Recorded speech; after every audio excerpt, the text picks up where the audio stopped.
I'm Heather from Collaborate to Win, and I wanted to come to you live to tell you about different products. And today I was starting with fabric, as you could probably see from me motioning but couldn't hear. All right, so I started my career in interior design, and I've been in interior design for 19 years. So I started at a workroom that did super high-end window treatments and reupholstery. So I know a lot about how things are made, and that's what I want to help you with. And I've also worked for furniture stores, so I have this grasp of, if this is your price point, let's look at this company. And if this is, so that's the stuff that I want to help you with every Thursday at 1 o'clock. I'm so sorry that my little microphone thing was off. So, all right, so let's see. So some things that you need to know with fabric, because that's where I'm starting, because for me, that's where my jobs start, is with the fabric. Once I have the floor plan down and I know what I'm going to be looking for, I get a lot of inspiration for mood and color and things like that by picking the fabrics. So COM is a term that designers use. That means customer owned material. And I wanted to start with fabric for our very first live because everything sort of builds off of the fabric. So when you're speccing fabric to go on a sofa and you're going to send someone COM, you want to make sure you're using the right things. And there was one time where even with window treatments, you want to make sure you got the right fabric. Natural materials breathe. Linen, cotton, wool, silk, they breathe because it was once alive and it will continue to breathe like it does. So if you put a drape over a heater and it's a natural fiber, it needs that contrast and it will breathe a little bit. So we had a designer back when I was working at the show at the workroom send us this very thick upholstery weight wool fabric, and it was going over a radiator. So there's a cotton backing over the wool, and the two of them kind of moved around a little bit. So it created this little puckering. And, the client had spent a lot of money on these very high-end draperies, and she was not happy with any tiny little bit of puckering that was happening. So eventually they had to take it back a couple times and sort of like weight things and release the cotton from the wool, and they were never totally happy because, there's certain things like gravity, you just can't fight it. It's going to win. So just be aware that natural fibers breathe. And then I was talking about how when you're speccing some COM, or even if you're going with a high-end upholstery company, they don't always cut their welting on a bias. And you want it on a bias because in order for it to go around a turn, you want that to be cut on a bias, because if it's not, it gets all funny. It gets wrinkly and weird. So try to make sure you get into every detail so that you spec bias cut welting. We had a Ralph Lauren sofa come in to be reupholstered, or maybe they were just doing cushions, and I thought, wow, this is so odd that they didn't cut the welt on bias. And it was like a denim material. There wasn't even like a reason to do it because you wanted the pattern to match up completely. It was just sort of like they cut a corner, but that sofa was probably $8,000 brand new. So very, very odd to me that even the high-end companies sometimes need to be told, cut your welting on a bias so that it just looks better. That's what has to be done. Okay, so other terms. CFA is a cutting for approval, so that they take a little snippet off of a bolt of fabric so that you can know you got the exact color that you want, because when it goes through and is made, if it's a solid fabric, it could vary just so slightly, and that could mess up your job. So sometimes you want to get a CFA or a cutting firm approval, because they're going to cut a little piece of the actual material that they send you. Whereas a memo sample is just from a pile of samples that they have that they're going to send you out to make sure that you're getting your job kind of placed and ordered. Okay, so then sleaze was another one I was talking about, which is an industry term for fabric that moves around a lot. So a fabric that moves around a lot could be a problem for you if you're doing like a window seat cushion. This was another issue I saw with somebody who came in when I was working at the workroom.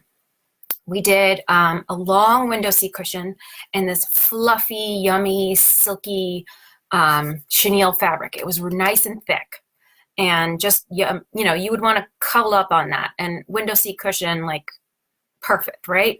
The only thing was that it was so silky and soft and thick that it moved around. So every time that somebody sat down, the fabric would just move a little bit so that that box cushion was it wasn't perfect after you sat on it for a while. So there's you know, sometimes I forget we had to do. I think we had to like remake that whole cushion. I think we maybe sent it out and backed it. And I think we might have even said, don't even do a box cushion, just do a knife edge. So like one welt across. So that way it doesn't look so, you know, off because the fabric just was doing that. Also, certain fabrics are softer and more pliable, and so they will sit on a chair or a cushion a little bit more soft. So sometimes it's the cushion that you're picking and the material that goes on it that gives it more firmness. When I was recently doing a cushion test, we at High Point, I was with a friend and we went through and we sat on this and then sat on that one and sat on that one. And it's like the Goldilocks and the Three Bears, you know, finding just the right porridge. So if you wanted that soft down cushion and you wanted it to feel really soft, you should also pick a really soft fabric because they had their down cushion with like a linen cotton blend and it was pretty stiff. So it didn't sink in as much. So these are just like the crazy details that interior designers have to deal with all the time. And I've got, you know, 19 years of experience, and it's a little bit different because I start off at a workroom where I got to see how everything was made. And then I went to furniture stores and learned about, you know, the construction and how things are priced and whatnot. So I have a little bit of a unique knowledge base that I can share. So, okay, so then where things ship from. So this is interesting. So when I started, most of our fabric was American made. And then slowly we got, those mills went out of business and China now has a lot. And sometimes we still buy from the UK and things like that. So why do you care about these things? Well, if it comes from China and it's back ordered, it's going to take a lot longer for you to get that fabric. Same thing with the UK. If it is back ordered, it's going to take at least probably 2 more weeks than it would if it was American made because of customs. So those are things to think about. And on the tags of your memo samples, you get a lot of details in here. So this one says made in the UK. Sometimes they say it and sometimes they don't. This one here actually doesn't spec where it's going to come from. So on the back of the fabrics, you have a good amount of information. So this one is poly, viscose, and cotton, which is a nice blend. It's backed, and it has S for solvent clean, which means dry clean only. So you have to have like a company come to the house if this sofa needs to be cleaned. A W means water-based. So if you had the fabric was, you know, one of these great new things that has the ability to be washed with water, a damp blotting will be able to get stains out. So just pay attention to solvent clean or water-based. And the codes they use, S is for solvent. This one actually spells it out, but sometimes they just write S and sometimes they just write W. So W for water, S for solvent, at least it's easy that way. Another thing to talk about is the fact that fabrics come generally 54 inches wide, seam just like that's it. For sheers can come 118, sometimes even longer than that, so that way you don't have as many seams, and you can, 1 yard gets you so much further than it would if it was only 54 inches wide. So that's something you have to think about when it comes to long cushions and where they're going to seam things. So it's very popular right now, and it looks great to have one seat on that sofa, one bench cushion. But you got to know that the fabric's only 54 inches wide. So if that's a 60-inch length, you're going to have seams. And they generally don't put the seam right down the middle of the cushion. They try to put it at the ends. And if it's a good company, they will, cut it and line it up and match it.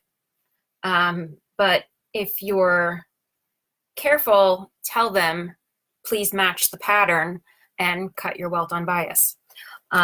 So those are two things to always remember.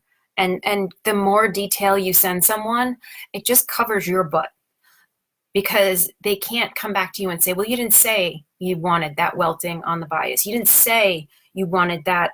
So don't take for granted, write in detail what you want done, so that if a problem does happen and your custom sofa comes in, you can say, well, I did tell you I wanted my welt on the bias. I did tell you I wanted that fabric matched. And when you're writing up what they have, COM forms, write all the details out. The more detail you give, the more your butt is covered. Okay, so what else did I need to tell you guys about? Well, thank you for joining me. That's one thing I don't know if I said already. I'm really happy to be here. And I can tell you a little bit about price point with fabric companies. So you've got some, I don't want to call it, like let's say standard companies would be Stout, Robert Allen, Kravet, Doralee, and then there's the more high end. And the industry keeps changing, which is why it's so important for us to stay on top of everything. Where a few years back, Kravet bought Brunswick and Fee, and now I think they might even own Stroheim. And the Brunswick and Fee and Stroheim, those are a little bit higher end. So if Osborne and Little, higher end, automatically your starting wholesale price is going to be in the $100 and up range. Whereas your Stout, Robert Allen, Kravet, Doralee, those guys, starting point for drapery weight, it's probably now like 35 starting point. So there is a difference when things jump. And I've noticed that, anything I'm attracted to is always more expensive. But, that's the thing about good taste, right? So, so that's some guidelines. And another thing I find is that clients think if something is expensive in the fabric, it probably means it's stronger and made better. But that's not always true, right? So if you have a silk fabric, that's not necessarily something you're going to want to upholster with, but it's an expensive fabric because of what it is. And so it's important to explain that to them, so they're not thinking, well, this one's more expensive, so it's going to wear better. It doesn't always mean that. And a lot of these tags will tell you what their double rubs are, because they have a machine that actually does this. And as soon as it starts breaking down, that's the number that they land on. So sometimes it's 50,000 double rubs, like this one. And this one is 30,000 double rubs. So that's the test that they do. So you can tell if it's going to be a little bit stronger or not as strong. So it's surprising that this one's like 50. That's really strong. But it's linen and viscose. So linen is going to have that wrinkly look no matter what you do. I don't care how much you iron it. You got to be okay with a little bit of wrinkly, natural look. If you're going to spec linen for your clients, make sure they are going to be aware That will always have a little wrinkle naturalness to it. And that's part of the beauty. Just like a natural silk has those slubs in it, the little like bumpy things every once in a while, that is the beauty of it. That's why you're buying it, because it is so natural. And if somebody doesn't see it in their little sample and then they have a whole drape made and they're like, this is imperfect, that's going to be a tough conversation to have with the client, because that's just the nature of it. Kind of like when you cut wood and then there's a knot, and that's just the natural beauty of something. And usually companies kind of cut around that, but now with this like super driftwood natural thing, they could wind up with different. That is the natural material. So explain that up front so that they know what they're getting. So when it comes into the house, they are not disappointed. So what else about fabric? Other than I love it, and that's where all of my jobs start. I have systems now where I don't use books as much. I now use memo samples because I do like being able to just pin this up on the wall and walk back. Whereas when you have a book, you're like fussing with it to get it to lean right and then take a step back. And by the time you take a step back, it's flipped down to the next page, right? So I've gone to a memo system in some bookshelves here, so that I pull from those. And I still do have some books. And it seems like the more I talk to sales reps, that they say most designers are going to memo sample systems instead of to books. So that's interesting. And, a good sales rep will be there for you. They will help you with, if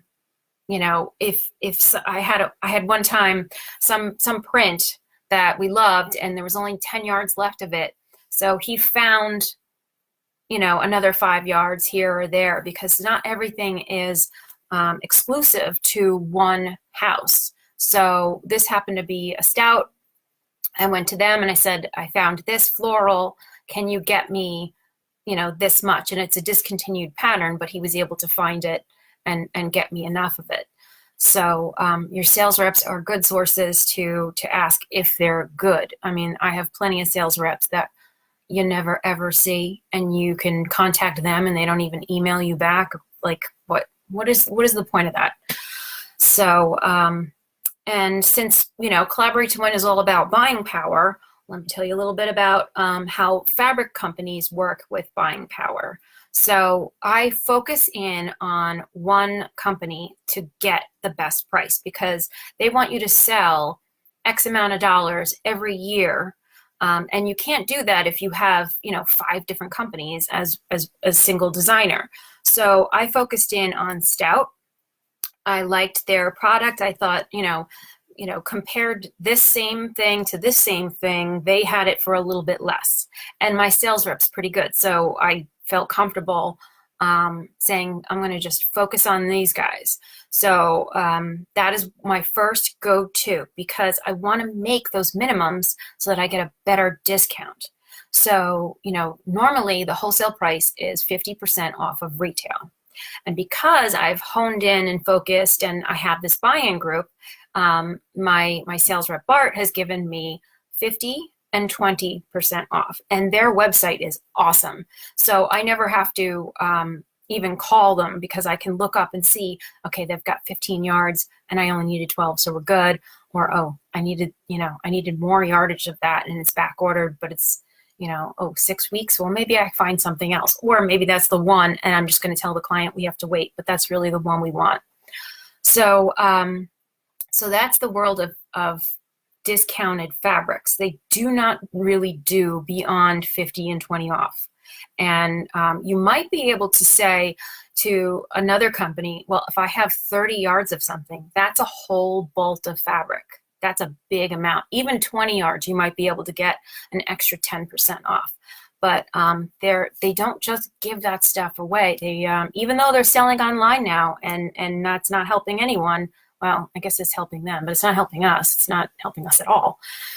But that's the discounts with fabrics. So it's not as good as like furniture. When we deal with furniture and stocking dealer, the price point is much, much better. You can make a lot more, but that's just how it's done. So, all right, so we've got, I don't know if I have any questions, but I'm glad I figured out my audio finally, right? Hi, Stephanie.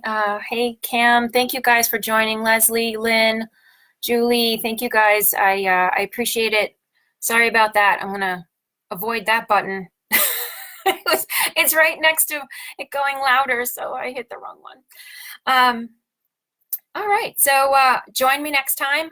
Our next Facebook Live here at Collaborate to Win is going to be about construction. So how sofas are constructed, how case goods are constructed, and price point for different items like that. So why is something more money than this? And so hopefully you're getting something out of this educational wise, and there's so much to this, right? So we'll just keep coming up with good ideas. And if you guys have questions, please post them. If there's, I want to know more about X, let me know, and we'll do a little show about that. So thank you for joining me, and okay, have a great day. Bye, everybody.